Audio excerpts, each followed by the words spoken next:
أعوذ بالله من الشيطان الرجيم. بسم الله الرحمن الرحيم. حميم والكتاب المبين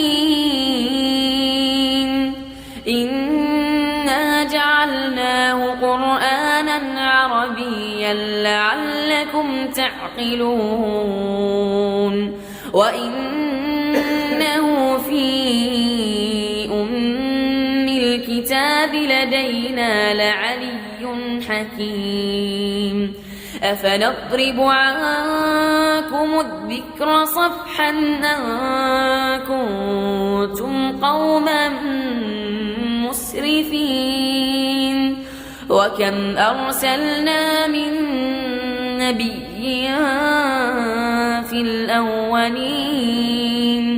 وما يأتيهم نبي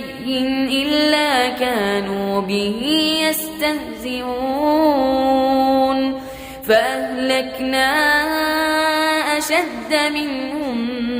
بطشا ومضى مثل الأولين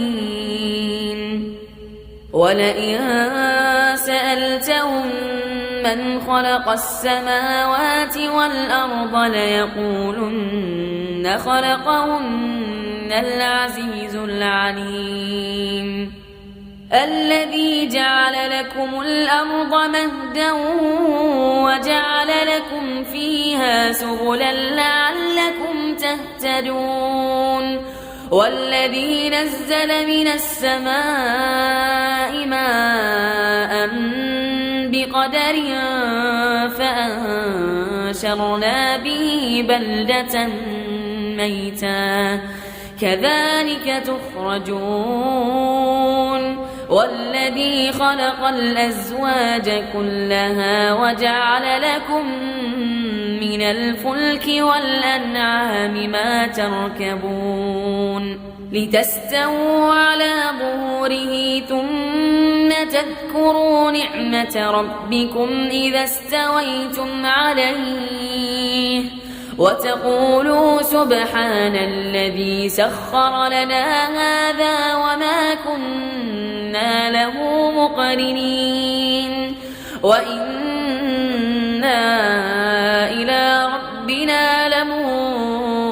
لمنقلبون وجعلوا له من عباده جزءا إن الإنسان لكفور مبين أم اتخذ مما يخلق بنات وأصفاكم بالبنين وإذا بشر أحدهم بما ضرب للرحمن مثلا ظل وجهه مسودا وهو كظيم أومن ينشأ في الحلية وهو في الخصام غير مبين وجعلوا الملائكة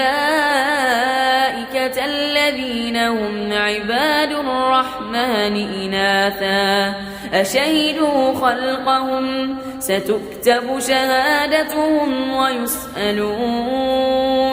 وقالوا لو شاء الرحمن ما عبدناهم ما لهم